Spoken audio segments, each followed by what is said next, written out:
Welcome to Exploring A Course in Miracles. I'm Emily Bennington Perry with the Circle of Atonement, and I'm here with Robert Perry, Circle founder. And today we are talking about Jesus, and specifically the question of, have we all gotten Jesus all wrong?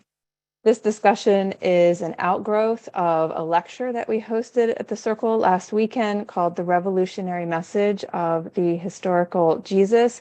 And in that presentation, Robert and I intentionally set aside our role as course students and teachers and tried to answer the question of who was and is Jesus of Nazareth, the man, not the icon that we've made of him, and what was his original message?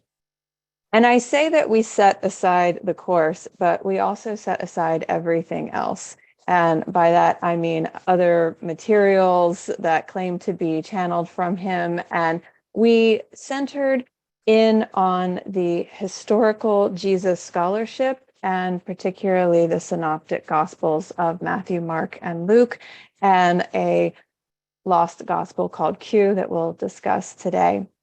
And the reason for this is because we want to, as Robert said on Sunday, touch the original figure. So for 2 centuries now, scholars have been trying to figure out what specifically we have that traces back to him, which is a very worthy question given all the authority that he has in our world. More than 2 billion people call themselves Christian, which is 1/4 of the world's population. And so given Jesus's authority, it's important that we get him right.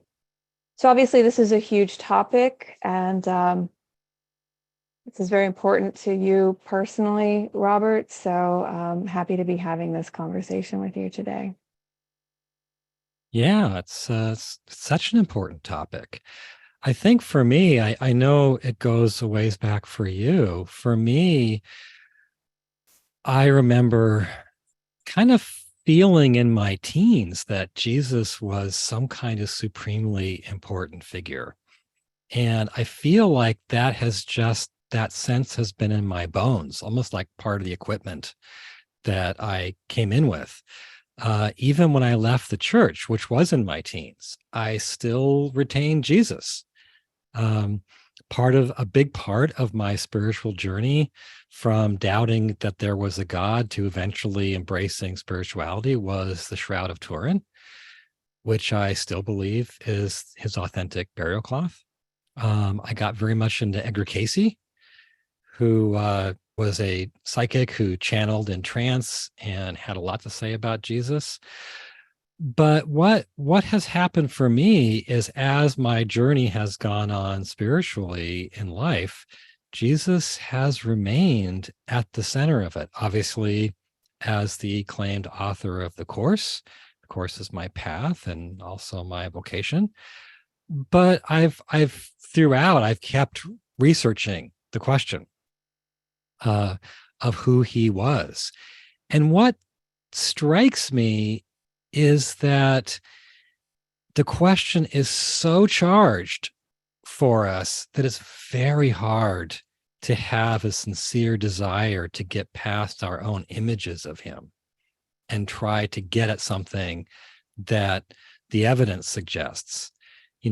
Jesus, I think, more than any other figure who's ever lived, like, we all have a dog in that race. We all have some investment. We all have acquired some image or concept of who he was. And to the extent that concept matters to us, it's very hard to try to reach past it and call it into question and seek, whoever that figure really was. But, to the extent I'm able, that's what I feel I've been trying to do. And it's been a very long and rich journey. And after all these years, I am more convinced than ever that he holds something absolutely vital for our world now, not just, for figuring out what happened in history. I think he holds something that we need right now. As I was saying in the intro, he's just so significant to our world, there isn't much that he doesn't touch. And that's why I was so intrigued by that quote from Marcus Borg that all of the culture wars, or a significant portion of the culture wars, are Jesus wars. And if you think about that, it actually feels really true. The things that are pulling at the fabric of our society, whether it's um, do we support war and violence? Do we not support war and violence? Do we support, there are Christians who claim to support a pro-gay agenda. There are Christians who claim to support an anti-gay agenda. There are Christians who claim to support economic policies that favor the wealthy. And then there are Christians who, in the name of Jesus's message, support policies that help the poor. I mean, we are so divided on who he really was, what he really stood for, and we're using those divisions in ways that continue to keep us separate to this day. So I'm with you. He's the most perfect thing to ever touch the planet, and he really does have something to bring to us now, not just then. Yeah, I before you go on, I just have this sense, and I think so much of what we fundamentally stand on in life comes down to a sense that we can't entirely explain and we can't entirely prove. But I have this sense that he is supremely important, and he is a kind of singular occurrence for our world. And I just feel like many of us have that sense. Also, something that came out of doing the presentation this past Sunday is from the feedback that we got, and this is kind of obvious, like we all know this, people need a lot of healing when it comes to Jesus, right? We have a lot of scars that we're carrying around. There's this authority figure. He has historically stood for a lot of judgment and exclusivity and threat and sort of power, kind of a frightening power, a lot of blame. And for people during our presentation to hear of a Jesus that didn't contain those elements, I could feel the relief in some of the feedback. And so there's just a tremendous need amongst countless millions of people in our world for healing around this figure. Part of the reason why we need so much healing is because what's been done in his name has caused so much harm. And as I was saying before, you can't with integrity stand for two opposing views at the same time. Is he pro-violence? Is he anti-violence? And it seems like we're sort of duking it out as to who he really was and what he stood for in ways that are harming us to this day. And we need healing from that. Weren't you talking about, I know we have to go on, but weren't you talking about somebody with a flag on their lawn or something with Jesus like packing heat? Oh yeah, I always talk about that flag. I live in North Carolina for part of the year. This is the Bible Belt, and there was a neighbor of mine who had a Jesus flag, and Jesus had his crown of thorns, but he also had a gun and an American flag and an eagle in the background. And so what's always been, and we'll get into this, but what's always been so striking to me about that flag, aside from just the general hideousness of the art, is that it's so anti what he stood for. Here you have a prophet of peace who's become a symbol of violence and really toxic masculinity. Yeah. So let's get into what we're here to talk about. We could peel off in 5 directions from every single thing we're talking about. So let's forge ahead. Always. And forging ahead really is starting at the beginning. So you and I are not mythicists, meaning we actually believe that Jesus exists. There was a man named Jesus who lived, he walked the earth 2,000 years ago. And so let's start with what actual evidence do we have that he existed at all? Yeah, I think that's a long topic. We're hoping to have a guest come on who can talk about that as an expert. Um, but I think a couple things should be said. First of all, there's virtually no credentialed New Testament scholar who believes that there was no Jesus. There are a couple of scholars out there, um, but it's an extreme minority position. I don't think there's anything really holding that position up. When it comes to Jesus, you can never underestimate how much someone's prior philosophical commitments, prior emotional commitments guides their picture. I think when it comes to mythicism, well, I would recommend Bart Ehrman's book. I forget what it's called, but like "Did Jesus Exist?" I think it's called. Um, Bart says, Bart Ehrman, great historian. He says Paul, the Apostle Paul, who comes on the scene within a couple years or so of Jesus's death. He says Paul knew Jesus's brother James, and he knew his closest disciple Peter, and he tells us that he did. And here's what Ehrman goes on to say: if Jesus didn't exist, you would think his brother would know about it.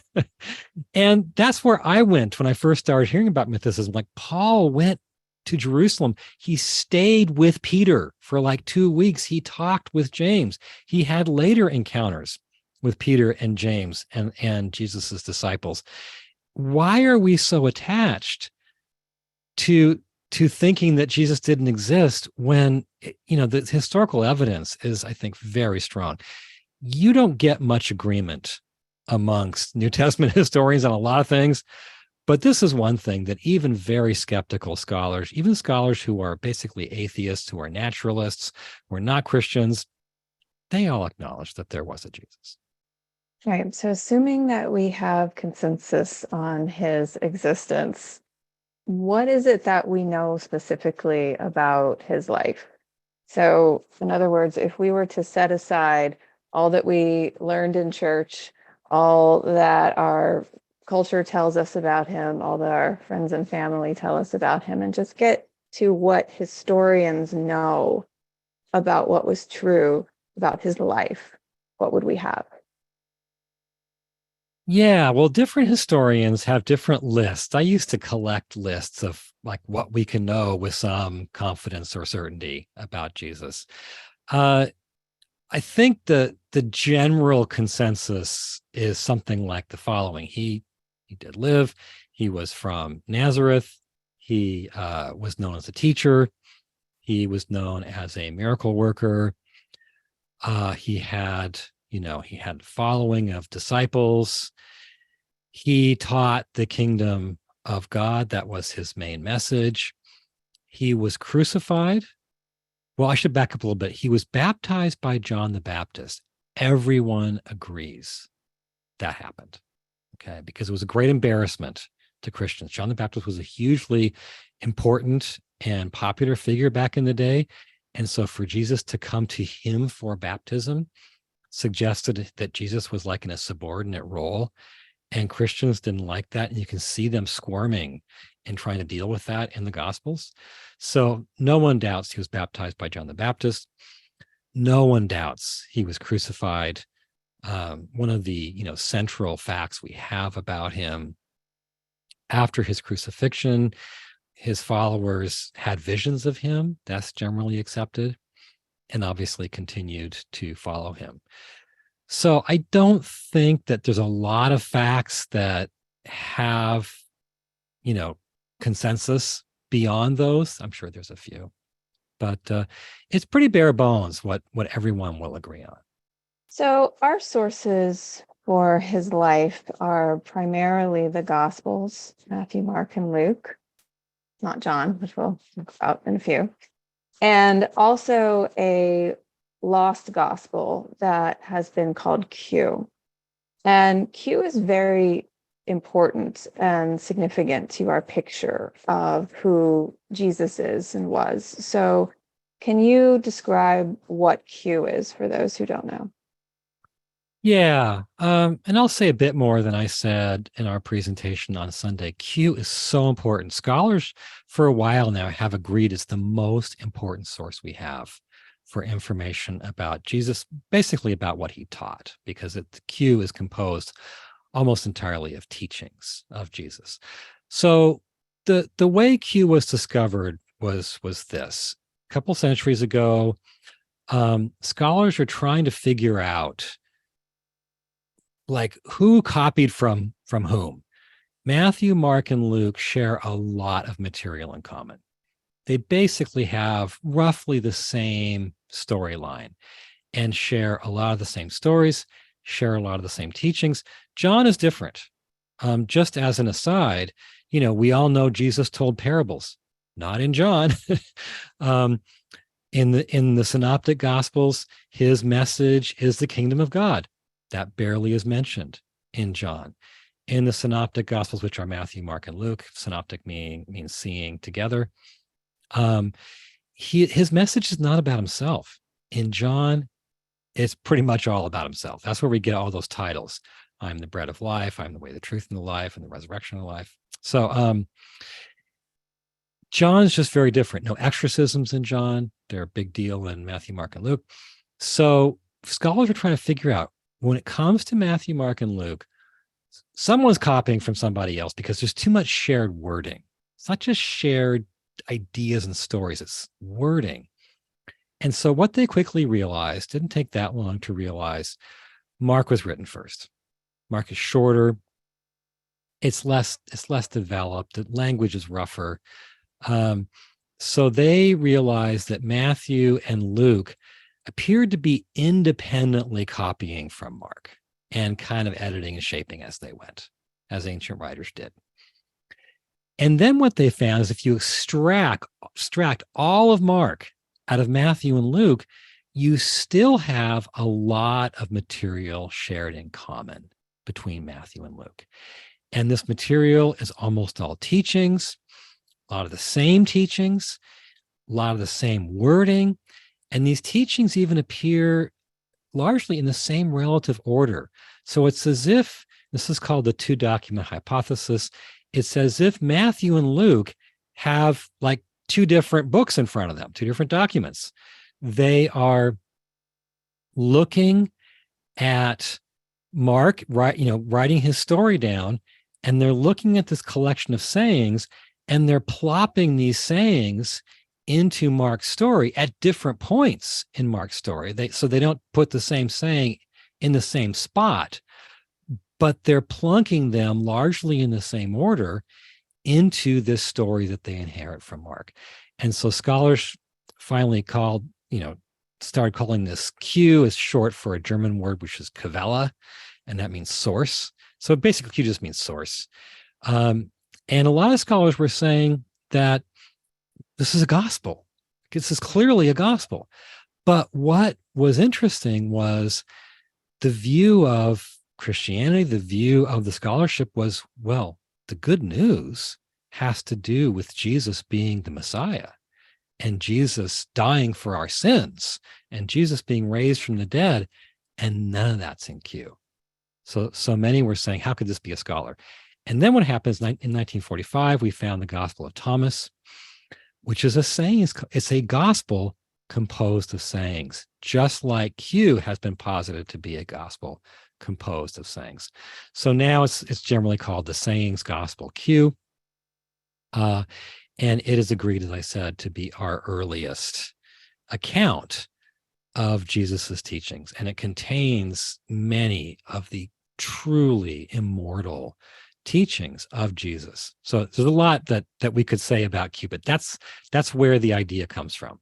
Part of the significance of Q is that it's the sayings of Jesus. It's a compilation of sayings from Jesus, wisdom teachings, but it doesn't have some of what we associate with Jesus's story. So there's no Christmas story in Q. There's no death or resurrection in Q. Right. It is just his teachings.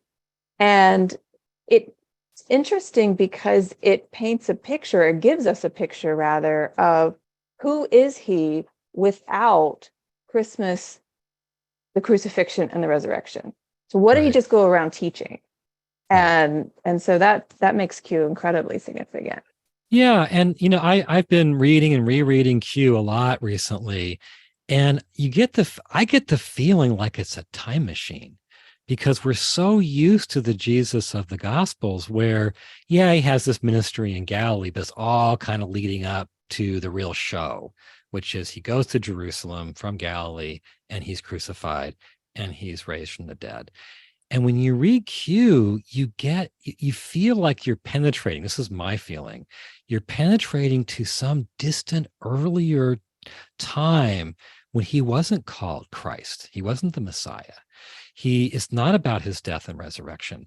He's he's a teacher, and he's not just, a lot of us think, traditionally, well, yeah, he taught good morals. He either taught all about himself, as in John, or he taught morals, like in Matthew, Mark, and Luke. But in fact, his teachings are radical. They are what's often called subversive. They undermine the status quo. They challenge the conventional expectations on which societies are built, his society and ours. So you get a sense of this guy who's very different, who's not a safe figure at all. And I find that very exciting. That is exciting, actually. I grew up Christian and I only heard about Jesus scholarship and Q, or got into it about 10 years ago when I started reading Bart Ehrman before you and I met. And at first I started, the more I got into it, the more I wondered, like, if Jesus is so important to us as Christians, I was a Christian at the time, why wouldn't we want to know everything that we could about who he was when he lived? Why aren't we out there just trying to vacuum up all of this information?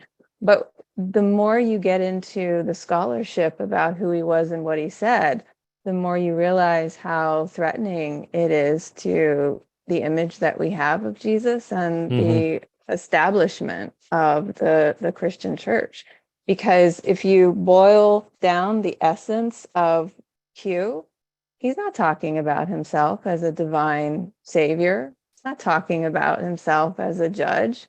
And then you realize that those core tenets of Christianity can be uprooted by the central figure of Christianity. Jesus has a decidedly non-Christian message in Q. Yeah. Well, I think once you take somebody and make them the core of your faith, the core of institutions, powerful institutions, look at the Catholic Church, hugely powerful around the world. Once you make someone like that so powerful and authoritative and central to your life and to the communities you belong to, um, the real figure becomes potentially quite dangerous, right? Because what if he's not what we thought? How much crumbles if we decide he was different? That is a remarkable question, and so much hinges on it. So I said a minute ago that what if the central figure in Christianity had a uniquely non-Christian message? But that's what's interesting about all of the scholarship and Q in particular, and also the Gospels. They're a mixed bag. So you can't say that Jesus had a uniquely nonviolent message of loving your enemies. That's in Q. He also says that he came to bring not peace, but the sword. And so we have these contradictory messages of Jesus sitting right next to each other, even going back to Q. And so you were saying on Sunday that there's a what you call a unique voice print to Jesus, to what you consider to be the authentic message of Jesus. So what do you think are the characteristics of that unique voice print? How can we tell what he said from what he didn't say, in your opinion? Yeah, well, the issue of how we can tell what he said from what he didn't say is huge. And there's different ways that scholars have gone about it. I mean, back in the 80s and 90s, the Jesus Seminar was making headlines, voting on what he said and what he didn't say. And they had this system of where they would put these beads, they would drop these beads in a basket or something. And the beads were red, pink, gray, and black. And red meant like red letter Bible, like he said it. Pink means, well, something like that. Black means he didn't say it, going back to the red letter Bibles, where the black meant, those were not words of Jesus. And gray was kind of a softer version of black, in between pink and black. And they made a lot of headlines. They used different criteria. There's generally called criteria of authenticity. And we don't have time to go into those. I have over time gravitated to my own sense, like still leaning. And they couldn't agree. No, entirely. that's why they voted. And I liked that. I liked the voting, and I guess in the wider world of scholarship, they were seen as a kind of a pocket, not representative of the mainstream of scholarship, even though in that pocket were some of the most well-known scholars of the day and, best-selling scholars. But what I've gravitated to over time is I feel like in the sayings that command the most sense of authenticity, in the sayings that are seen as earliest, I think there's a system of thought. And I don't know how much this is discussed among the Jesus scholars, but this is my own thing. I see a system of thought, and that system, it hangs together logically. It all coheres. And so and it's distinctive. Like it wasn't floating around in the culture, like a lot of things were.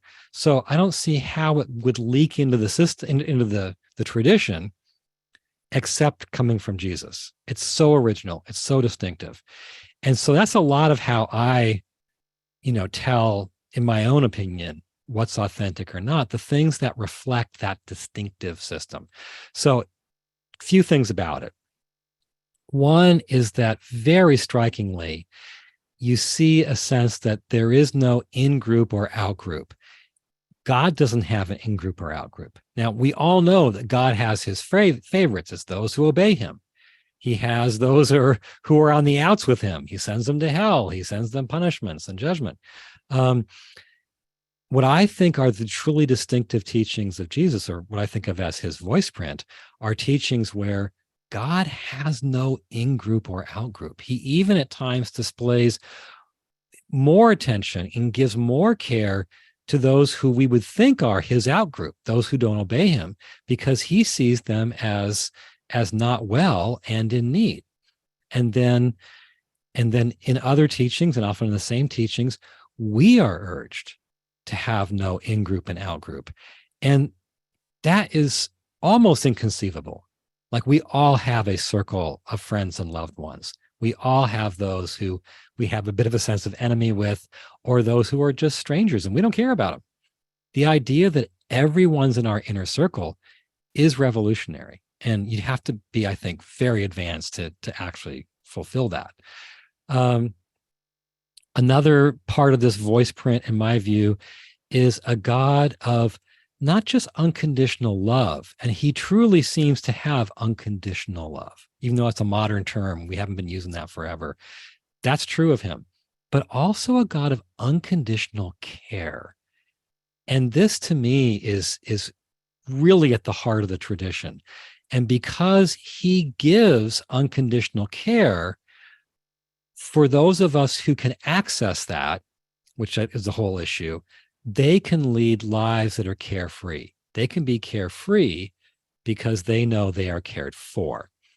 Another thing that I think is part of this unique voice print is a very high kind of ethical summons. He is calling us to reach extremely high places in terms of, egolessness and unconditional love for all. And yet, even though we would associate a sense of sacrifice with that very high ethical attainment, in the teachings, it actually gets us a liberation from usual boundaries and limitations. It's like so many limits and walls that we assume are in God's mind, that are definitely there in our society, we get to be free of, so that we are carefree. We are walking around in celebration, even though it looks like we've made this massive sacrifice to not just look out for me and mine. Anyway, so just a few things that I think are parts of that voice print. Do you want to share some examples of that from the Gospels? Yeah. So just a few things. I think, in my view, the single most significant line that we have that we can trace with some confidence back to Jesus is the line about loving your enemies. And this is now Q, scholars believe originally, at least many scholars believe, originally consists of 6 wisdom speeches where he's teaching not about himself, he's teaching wisdom for living. And it is very countercultural wisdom. Well, the first and longest speech they often call the inaugural sermon or just the sermon.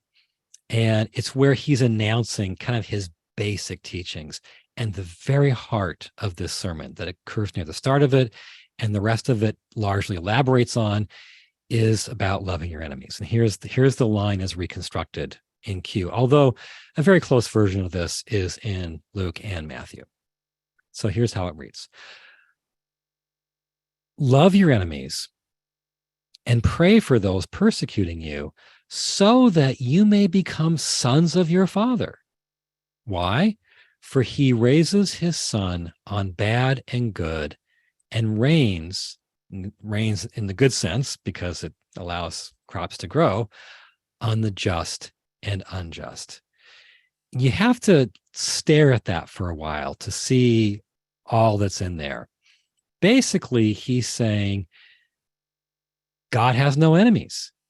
He sends his life-giving sun and rain on the people we would assume are his enemies, the bad, the unjust, just as much on the people that we would assume are his friends, his inner circle, the good, the just. So God loves and God blesses both of those groups equally. So if you want to be a son of God, if you want to be a chip off the old block, you have to behave likewise. You have to actually love your enemies and actually pray for them, not in a sanctimonious, condescending way, but really caring about their welfare, because that's what God does. He sends his blessings equally on both groups.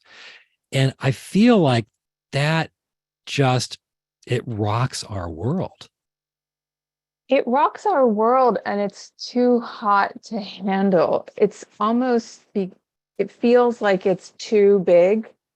We can't reach it. And so we have to bring Jesus down to our level. And that's where I think some of what even scholars have said has creeped into the Gospels, where you have this incredible message of loving your enemies from Jesus sitting right beside a message supposedly from Jesus where he's like, woe to you, city, you and all your residents are going to Hades.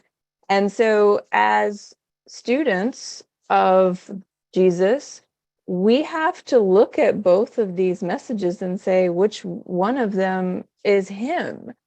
And for so many years, millennia, we have been using Jesus's and God's supposed judgment on the outgroup to sanction our own judgment of our own outgroups. And so what was supposed to be the most incredibly beautiful message of loving everyone and no outgroups that Jesus intended to bring got twisted. And so here's somebody whose teaching was on non-judgment has become the symbol of judgment. He is Yeah. going to sit on the right hand of God the Father Almighty and judge the quick and the dead, the very thing he came to speak out against. He's now the representative of. And so what do we do with this mixed messaging that we have related to him? Well, yeah. I mean, what we've done traditionally is think, well, it's in the Gospels, so it's all him. And that view has been eroding over the last couple of centuries due to modern scholarship. But I think when you think it's all him, then because the teachings are still in conflict, I mean, in the the teaching that you're mentioning, where he's condemning the towns in Galilee that did not listen to his message, and he's saying, when judgment day comes, when God's wrath finally comes down on you, you're going to Hades, okay, because you did not listen to me. Well, that's incompatible. And so nothing you can do, in my view, can make those teachings compatible, right? God loves his enemies. God's judgment is coming down on his enemies and it's going to send whole towns to Hades. Like, you can't make them compatible. And so when you That's accept all them we've tried to both, do. right. And so when you accept them both, one of them has to come to the forefront and the other kind of has to recede. See, that's the thing. As Christians and as a global society, I think, those who care about Jesus, we have been far too willing to let those messages sit side by side. And we have been far less willing to reject outright anything that doesn't speak to loving your enemies and unconditionally loving God. If we can trace those things back to Jesus, then why aren't we rejecting more of those alternative messages?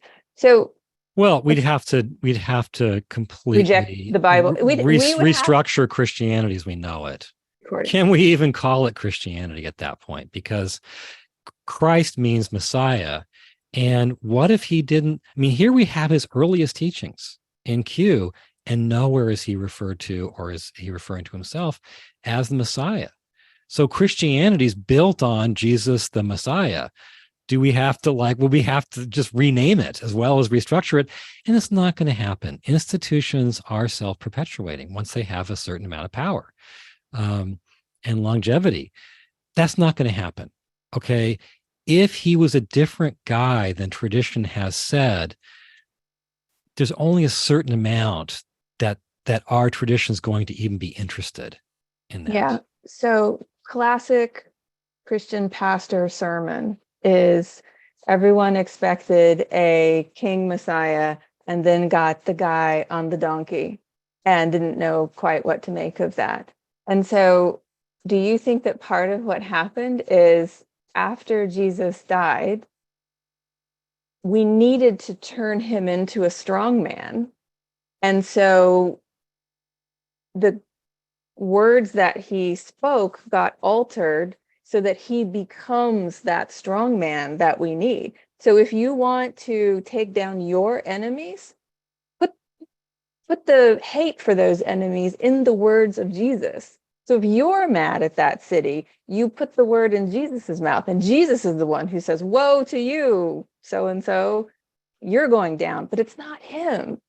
It's whoever was writing that out, gave those Yeah. words to him, and now we're all stuck with them. Yeah. Do And you we're know not what I mean? happy about it. So I'm going to get back into this in just a minute, but if we're talking about Bart Ehrman, he has a new book on Revelation, and one of the things that he said in promoting that book is that we're not even sure why that's in the canon. And it could very well be that Revelation made it to the canon because someone named John wrote it, and he was mistaken for the John of the Gospel. So we're all dealing with the effects of Revelation 2,000 years later, and we're dealing Which with is very them. violent. It's a very violent book. with them in some very serious ways. One of them is, and Bart mentions this in his book, we're dealing with very, very selfish energy policies that are made because policymakers think there aren't going to be generations to benefit from the environment. You know why? Because Jesus is coming to take everybody away. We're not going to have another generation. Jesus is coming. Where does that view come from? Revelation. So we're dealing with very, very bad theology that we're stuck with because it's canonized. And so the words of Jesus matter. And so, okay, let me just get back into what I want to talk about here, because I have an example of Okay. the mixed bag messaging Okay. of Jesus. And it comes from the classic parable of the sheep and the goats. So in Matthew 25, we all know this story, or at least if you grew up Christian, you know this story. I want to read it. It's very short. I think everybody's heard it at But some if you point. haven't, Yeah. Sarah go and I ahead. were talking the other day, and Sarah's like, I didn't grow up Christian. I don't know these things. I think we take for Okay. granted that Okay. so many Yeah. people who are here Those are of from us a who grew church. in church, grew up in church. Yeah. Yeah.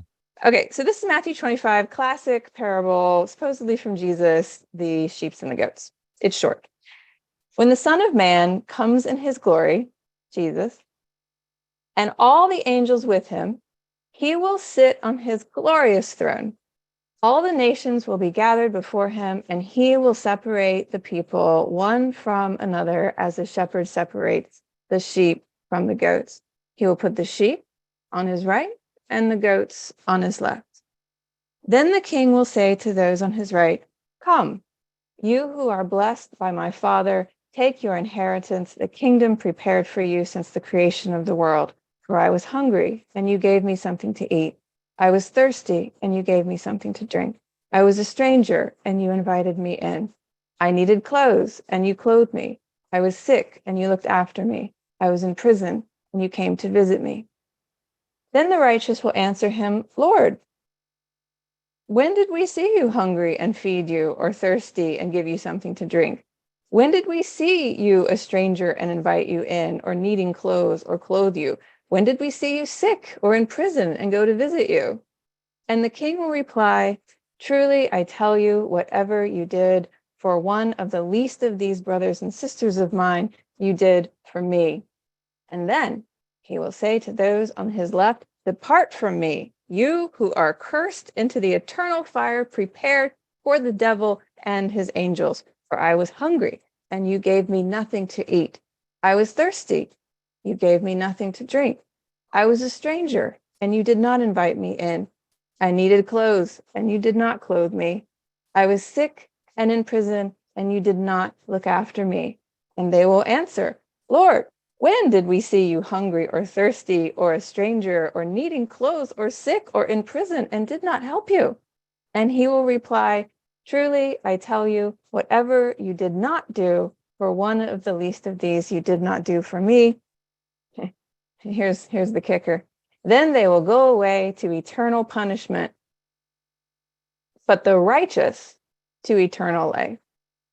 Now, in this parable, Jesus makes the point that we should be loving, or else we're going to have eternal punishment, which is obviously not very loving. So this lesson in this parable makes no sense.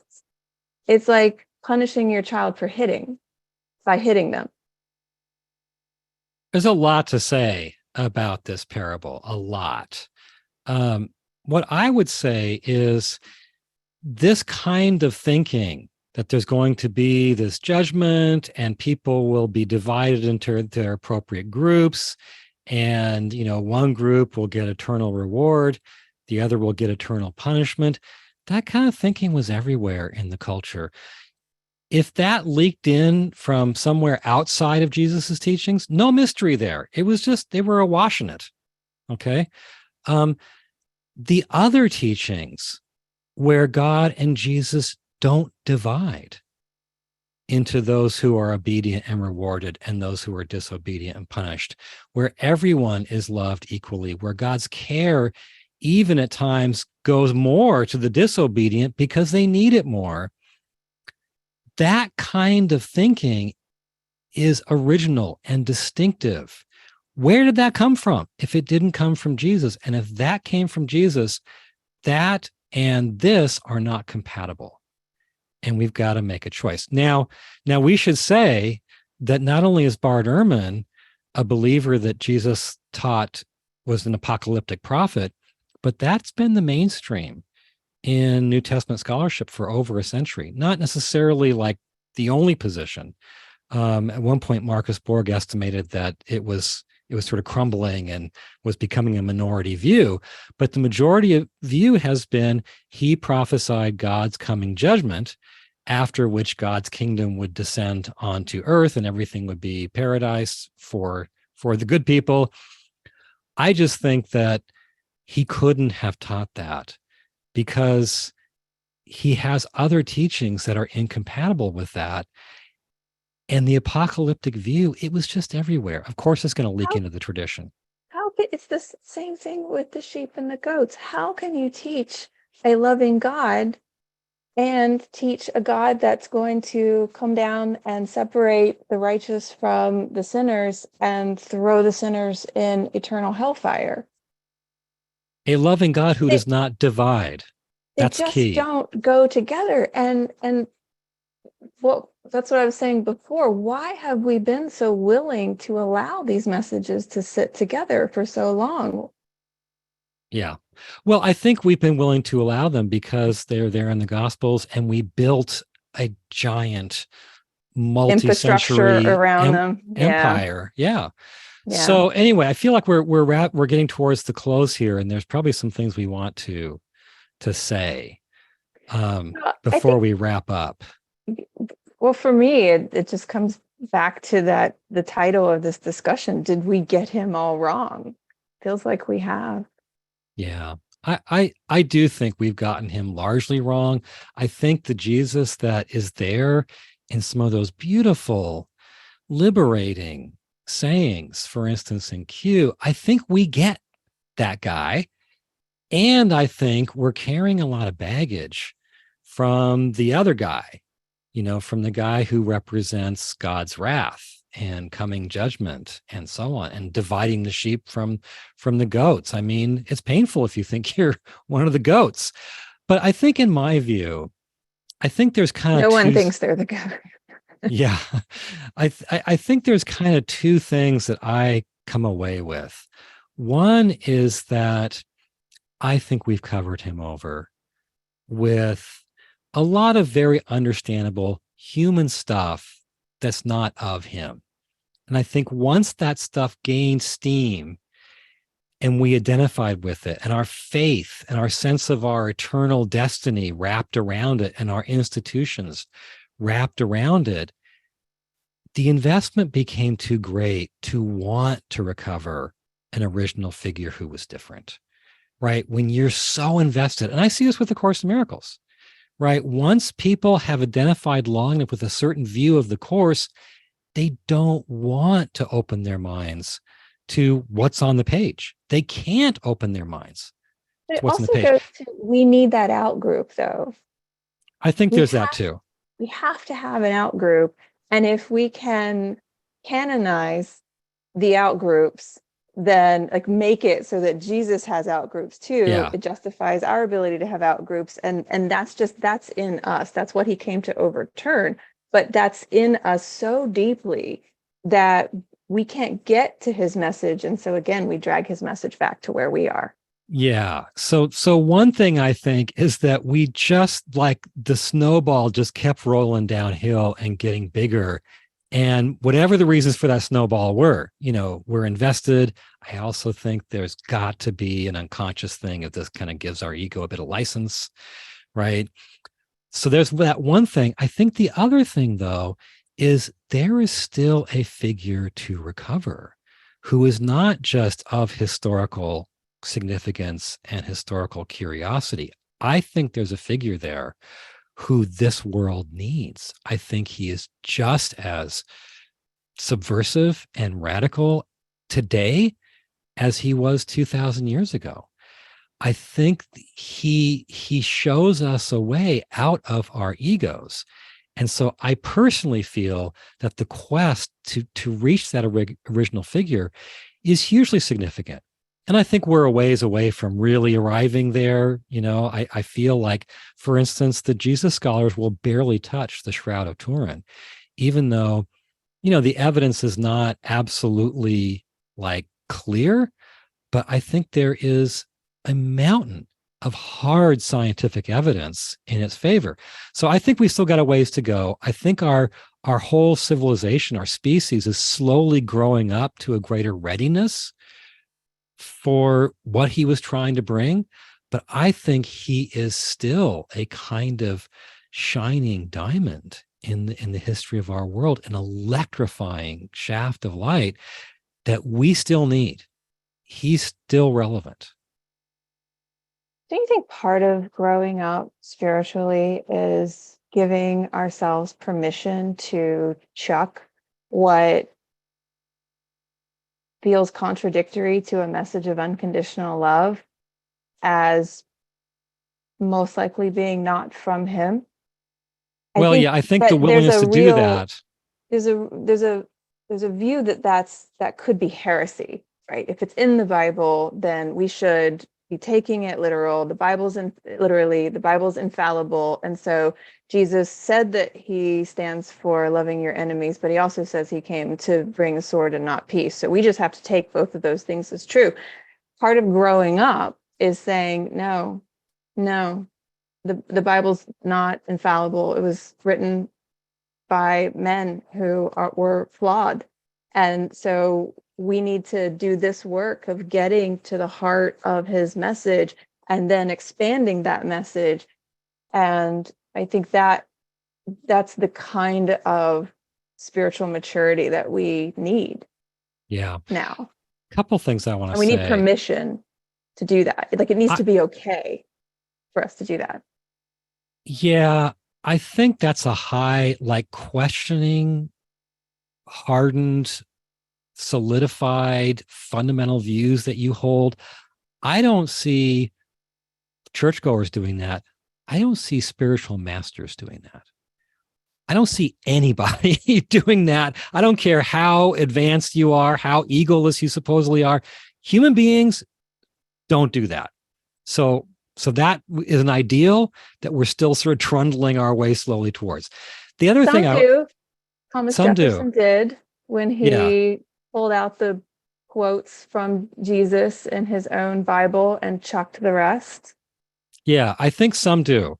And those people, it's great that they do it. For most of us, once someone has kind of settled into a view, I don't care who you are. I don't care how egoless all your followers believe you are. You're not going to question your views, however much you should. Now, the other thing I want to say is I do think that humanity's slowly growing up. And part of my evidence for a growing readiness for his real message comes in this sort of historical sequence that you and I are familiar with, and we talk some about in our Sunday presentation. And that is this sequence that goes from Tolstoy to Gandhi to Martin Luther King Jr. So just very briefly, I know we're very close to the end here, but in the 1870s, world famous novelist Leo Tolstoy had a spiritual awakening, and he decided that the truth was contained in a literal reading of the Sermon on the Mount. Now, much, if not most, the Sermon on the Mount is Q, the sayings gospel Q. Matthew pulled a lot of Q sayings together, adding to the original Q sermon to create his longer Sermon on the Mount. So Tolstoy became convinced that we should literally live out the Sermon on the Mount. We should be nonviolent. We should love our enemies, et cetera, et cetera. And he Tolstoy became a vegetarian. He started long before it was fashionable. He started these communes in different places all over the world. And he became a hugely influential moral and religious teacher for his last 3 decades. We've forgotten all that now. But he profoundly influenced Mahatma Gandhi. who had already been deeply influenced by the Sermon on the Mount himself, and who started a place in South Africa called Tolstoy Farm, who corresponded with Tolstoy before Tolstoy died, and who was convinced by Tolstoy's writings about Jesus, that his resistance should be totally nonviolent. So Gandhi's nonviolence, deeply informed through a couple different streams by the Sermon on the Mount, not only liberated India, but liberated countries around the world. All kinds of long lists of countries have been liberated by Gandhian nonviolence. And then Martin Luther King Jr. was deeply influenced by Gandhi, as well as, of course, by the Sermon on the Mount. And his nonviolent civil rights movement changed our country. So all of this, for the most part, especially with Tolstoy and Gandhi, but to some degree with King, takes place outside of the mainstream church. Tolstoy got excommunicated by the Russian Orthodox Church. I think King is viewed a bit, suspiciously by, the evangelical church in America. It's like Jesus, the real Jesus, was too subversive for the church, but he is still changing the world largely from outside the church, which gives me hope that after 20 centuries, we're growing up a bit towards readiness for his radical message. Are we? I think so. It's just slow. It's gradual. Because part of that spiritual evolution is we have to want the egolessness that he demonstrated. We have to want that in our heart. And do we want it enough? I think if we did, we'd have a different world right now. And I think we have to let go of some of our old images of Jesus. Those are the things we want to hang on to. Yeah. And I think for people who leave the church, they're often so angry. They just want to repudiate that judgmental Jesus.